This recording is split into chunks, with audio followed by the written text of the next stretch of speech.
My name is Chuck Ondo. I'm the owner of Valor Men's Grooming. I'm a barbershop here in the north side of Pittsburgh. I'm also the founder and president of the Semper Fi mission. The Semper Fi mission has 4 different pillars. We do prison ministry, homeless outreach, professional networking, and mentorship. So I started off as a United States Marine. It was a calling. The shop is called Valor. Valor means bravery in battle. And I dedicated the shop to my family and to my friends and my colleagues that I've served with in the military as well as a police officer. And it all starts with my father, who at 17 years old enlisted in World War II as a Navy Seabee. I became a United States Marine at 18, had a great 4-year career, was honorably discharged, and the next step in my life was to become a police officer. I had a brilliant 10-year career with the Pennsylvania State Police, where all the service and taking care of people was instilled in me. I became a SWAT team sniper. At the same time, I was working as an undercover detective in South Philadelphia with the Philadelphia mob. So my life was as stressful as it can get on a day in, day out basis. I was involved in traumatic incident after traumatic incident, from shootings to being robbed at gunpoint to witnessing a murder to having an informant of mine killed.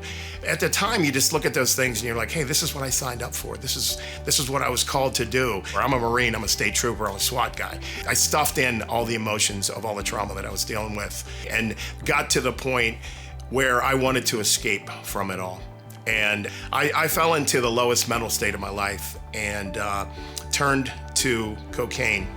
And that was the worst decision of my life at that point. So I went from being a state trooper to a state prisoner. I was sentenced to 2 to 4 years, and I spent about 13 months of that inside and spent the rest of the time on parole. And then when my alcoholism took over, I moved back here to Pittsburgh, and I was on the verge of homelessness. When I went into treatment, I had nowhere to go, nowhere to stay. And at that point in my life, God sent me an angel. That's my wife, Laura. You know, we were dating at the time, and she was able to say to me, Chuck, you know, you're such a good guy. So many people like you, and you help so many people. Please help yourself. Get help yourself. And she stood by me. When I got released from prison, I was full of shame, full of remorse, full of guilt, but knew that I had to start my life over. And I just thank God that I was able to restart my life. So it was a natural segue for me to give back to people. I love giving back. And because I understand, you know, parts of society, being incarcerated, having a substance use disorder, I know what that feels like. You know, there's times that I looked at my life and I was like, what is my purpose? Why am I here? I look at what I've been through, all the experience that I've had. And, you know, God has turned my mess into a message. It's something that allows me to be more impactful. When I sat in the state prison and I met men that were humble and were sorry and were apologetic for what they've done, you realize that they're humans that made a mistake. It might be something, you know, one poor decision that they made has put them on this road.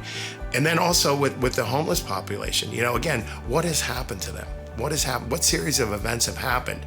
And when you can listen to someone and you can empathize with them and you can put your arm around them, or you can put them in your barber chair or lean them back and wash their hair and comb their hair and smile at them and tell them, you know, they're so worth it. There's so much more to life. God has so much more for you.